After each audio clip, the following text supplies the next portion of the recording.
It didn't take long before Disney's own house started crumbling. And guess who threw the first punch? None other than Jonah Platt, the son of Snow White producer Mark Platt. Yup, family business turned into full-blown public scandal, because when even the producer's own son is dragging your lead actress through the mud, baby, you know it's bad. Jonah didn't just toss shade, he launched a full-out miss. He called Rachel out directly, blaming her political rants, her never-ending controversial interviews, and her smug, holier-than-thou attitude for single-handedly tanking the movie. And honestly, can you really blame him? By the time Snow White was finally hitting theaters, Rachel had already managed to alienate half the fan base before a single ticket even dropped. Instead of promoting the movie, Rachel was promoting backlash. Disney execs? Oh baby, they were furious. Sources say the internal meetings after the disaster looked more like crime scene investigations than marketing strategies. People were screaming in boardrooms, finger pointing everywhere, the million-dollar question, how the hell did we not see this coming? And echoing through the halls like a haunted ghost, Spielberg's warning, louder than ever. But at that point, it was too damn late. The numbers were DOA, the headlines were brutal. And guess whose name was splattered across every ugly headline? Rachel Zegler. And just when you thought it couldn't get worse, oh honey, it absolutely did. The disaster didn't just stop at Snow White. It spread like wildfire through Disney's future projects. Behind closed doors,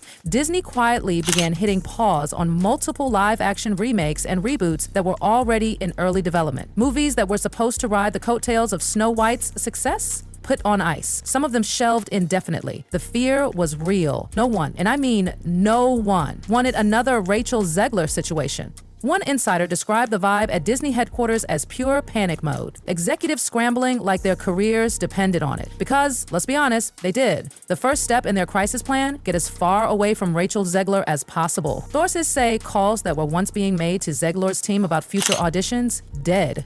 Casting rumors that whispered about her joining other franchises, canceled. That's right. Seats that were once reserved for her in Hollywood's inner circle were now stone cold empty. Because here's what Hollywood knows. You can survive a flop. Actors bounce back from bad movies all the time, but when you become the reason the movie fails, when your own mouth and attitude tank an entire $270 million 0-cents project, that's a black mark that don't scrub off easy, darling. Rachel didn't just alienate the fans. She alienated the industry itself, the executives, the investors, the PR teams, who now had to work triple overtime just to put out the fire she kept lighting with every new interview. And Disney? Whew, they learned the hardest lesson the hardest way. Even a billion-dollar company can get burned if they bet on the wrong star. For a company obsessed with controlling their image, finding themselves the laughingstock of the internet for weeks was a nightmare. Boycotts, bad press, viral memes, all because they ignored the massive flashing neon warning signs that Spielberg tried to shove in their faces. And Rachel, she wasn't just another actress with bad PR. She was the PR disaster. The living, breathing cautionary tale for every casting director from here to Hollywood Boulevard. And you'd think, after all that humiliation, Rachel would maybe, just maybe, take a step back, breathe, reflect. Girl, no. Instead of hitting pause and doing some much-needed damage control, Rachel Zegler decided to double down on her chaos, because of course she did. Before the dust even settled on the Snow White debacle, Rachel announced her big comeback move, headlining Evita on London's prestigious West End stage. This was supposed to be her "I'm still standing" moment, her triumphant return, her middle finger to the hater. But honey, the only thing standing was the empty theater seats. Reports started leaking almost immediately after previews began. Ticket sales? Tragic. Audience turnout? Embarrassingly low. Some insiders even whispered that management had to quietly discount tickets just to fill seats for press nights. And that's not even the worst part. Online, the chatter was downright savage. Social media crowned her with a brand new nickname, the Snow White Flop Girl. And if you know anything about the internet, once they name you, it's over. But here's the kicker. This wasn't just about one bad movie or one bad show. It was about baggage, about a reputation now so toxic that nobody wanted to touch her with a 10-foot pole. Rachel wasn't seen as the fresh-faced ingenue anymore. She was now branded a walking PR crisis. Hollywood backing away slowly. Studios that once whispered about her leading roles, dead silent. Potential commercial deals, ghosted. Voice acting gigs, gone. One industry insider summed it up with a brutal truth bomb. Rachel Zegler is radioactive right now. And And no investor or marketing team wants to gamble on a star who's trending for all the wrong reasons. Because Hollywood has short memories, sure, but not that short. When your name becomes synonymous with flop and controversy, you don't bounce back easily. You don't get second chances just because you still believe you're the moment. And honestly, it didn't have to be this way. Rachel had it all. Steven Spielberg was rooting for her. Disney literally handed her the keys to the kingdom. All she had to do was show up, smile, stay humble, and keep it moving, like every other A-lister who knows how to survive in this cutthroat town. But nope. She chose chaos, she chose lectures, she chose dragging her own movie before it even came out, and now she's the cautionary tale whispered about in boardrooms. And let's be real, when you're the example being used to warn others what not to do, it's over before it even begins. At the end of the day, Spielberg was right. He saw the warning signs miles ahead. He tried to save Disney from walking straight into the fire. But Disney, drunk on hype and desperate to seem modern, ignored him, and baby, they paid the price. Instead of reviving a classic fairy tale for a new generation, they unleashed a $270 million, 0 cents cautionary tale about what happens when you cast the wrong person for the wrong reasons. And sometimes, the biggest disasters are the ones you could see coming from a mile away, but you chose to ignore anyway. To step down, I wonder if it really is just like the script or if he's realizing. Rachel Zegler on the first day of casting. And I just kept looking and looking and looking. She's high as Rachel reached that first day. And it was just like, holy crap. There were like the reverberations were felt far and wide around the world. Let's get straight into it because Chili, this tea is boiling. Steven Spielberg, yes, the Steven Spielberg, the man behind some of the greatest movies ever made, allegedly tried to warn Disney before the Snow White train wreck even left the station. According to insiders, Spielberg sat down with Disney executives and didn't sugarcoat a thing. And he told them point blank, crystal clear, guys, she's trouble. And this wasn't some gossipy Hollywood chit-chat over cocktails either. It was serious. Spielberg wasn't half laughing, wasn't being shady behind closed doors. No, he was concerned. He was worried. Because Spielberg had seen with his own 2 eyes the behind-the-scenes disaster that Rachel Zegler brought with her during the filming of West Side Story. And baby, once you see a tornado tear through a movie set once, you don't exactly stick around hoping for a second round. Spielberg saw the red flags and waved them frantically. But Disney? Oh no, they were too blinded by Rachel's so-called rising star power to listen. Disney. Bob Iger stepping down as CEO. This was something that, we all knew was coming at some point. But to do it just so abruptly on the day where Disney stock has just been hammered, I think they had to shut down Disneyland Shanghai as well. Maybe in it anymore. Like, he's taken things about as far as he can. And why was Spielberg so alarmed? Because he watched it all unfold firsthand. He witnessed the diva behavior, the way Rachel carried herself with an air of entitlement so thick you could cut it with a knife. The way she reportedly rubbed co-stars and even hardworking crew members the wrong way. And he didn't just keep that info to himself. Spielberg, trying to save Disney from a world of pain, waved the biggest, reddest flag you've ever seen. He tried to warn them that casting Zegler as their new live-action Snow White was not just risky, it was a ticking time bomb waiting to explode in their faces. But Disney, high on the idea of scoring a young, outspoken star to modernize their brand, brushed him off. They thought they knew better. They believed having a loud, opinionated lead actress would somehow save Snow White and make it relevant for a new generation. Instead, they got exactly what Spielberg feared: a PR disaster, a furious fan base, and one of the most embarrassing box office disasters in Disney's history.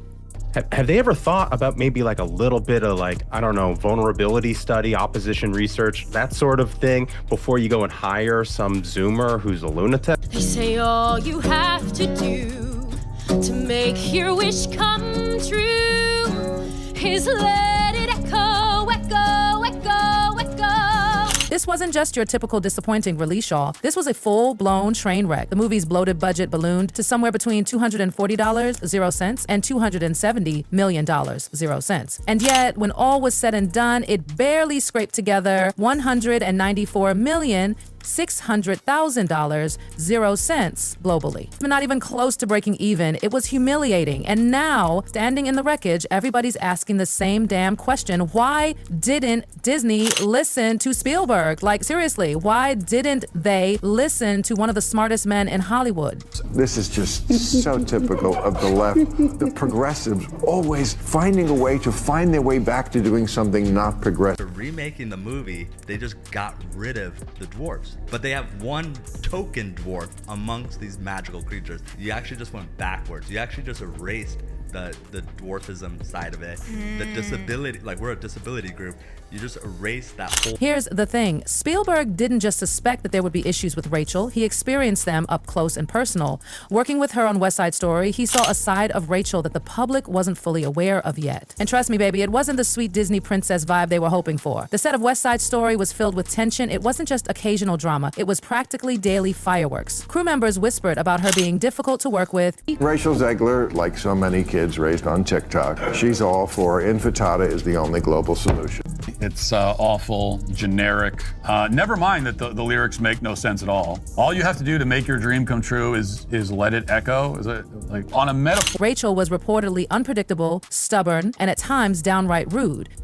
There were constant rumors about her dismissing directions from Spielberg himself, pushing back against creative decisions she didn't like, and clashing with her co-stars over the tiniest things. Spielberg allegedly tried his best to manage her diva behavior during West Side Story, but it wasn't easy. The warning signs were flashing big and bright. So when Disney started talking about handing her the role of Snow White, Spielberg knew he couldn't stay silent. He tried to stop them from making a mistake they couldn't undo. And you know the saying, go woke, get broke, and Disney's going to lose money on this movie. And I believe it only made less than $1 million. Controversy in Snow White. The dwarves have been eliminated in the live action. Yeah. Now it's Snow White and the 7 magical beings. Wait, it's 7 and the magical beings. Yeah, They won't even 7 say magical and the 7 beings. dwarves. No, because they're not dwarves. For right now, that's the only jobs that are there. According to multiple sources, Spielberg actually flagged her behavior directly to Disney executives. He stressed that this wasn't just about whether Rachel could sing or act. It was about the baggage she would drag onto the set, the drama, the headlines, the bad energy that was just waiting to bubble over into a public disaster. But did Disney listen? Of course not. They were too starry-eyed over her rising social media presence, too desperate to look trendy, and by the time they realized Spielberg was right, it was already too late. Hardcore. They're petrified of some kind of backlash. Oh my God. She came out and she said, I apologize. Like I went too far, but it wasn't. And if you thought the disaster stopped with Spielberg's warnings being ignored, baby, you are sadly mistaken. That was just the warm-up. Before Disney even dropped the first trailer for Snow White, Rachel herself was already setting fire to the entire project. In interviews, she openly mocked the original 1937 Disney classic, the movie that built the foundation of the entire Disney princess empire. Now, I'm guessing that she's not married. I'm guessing that she doesn't have kids. The movie is a complete disaster, by the way. Last week was a very big week, objectively a huge week. We had quite a few announcements. As first live action film, which is Snow White and the Evil Queen. And that's me, I'm Snow White, which is so... Rachel called the prince in the original film a stalker. She laughed off the classic love story as weird and creepy. She declared that her version of Snow White was going to ditch the outdated fairy tale stuff in favor of female empowerment. Now listen, female empowerment is important, no doubt, but Disney fans weren't looking for lectures when they bought their tickets. They wanted magic. That's what people want. They wanted romance. They wanted to relive the dreams of their childhood, not get scolded by a smug 20-something actress who clearly had no love for the source material.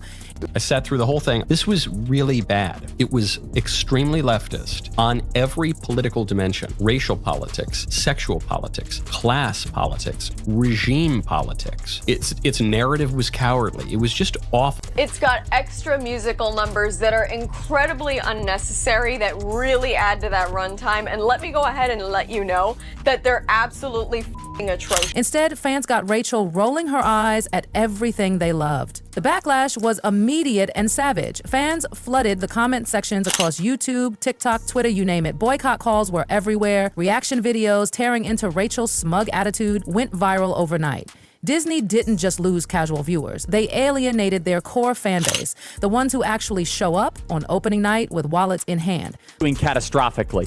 They spent $300 million and it currently has a 2.2 out of 10 rating on IMDb. The movie has a major identity crisis. I wanted my money back. I was very disappointed. By the time Snow White actually limped into theaters, the damage was already done. Opening weekend numbers were abysmal. Just $43 million, 0 cents domestically, and $87 million million, 0 cents worldwide. Not even a Hail Mary pass could save it. The new Disney boss babe, who is Rachel Zegler, the inverse of pretending like Rachel Zegler is the first of them all when she looks like Lord Farquaad in the film. To recoup that massive $270 million, 0 cents budget, Disney would have needed to rake in at least $500 million.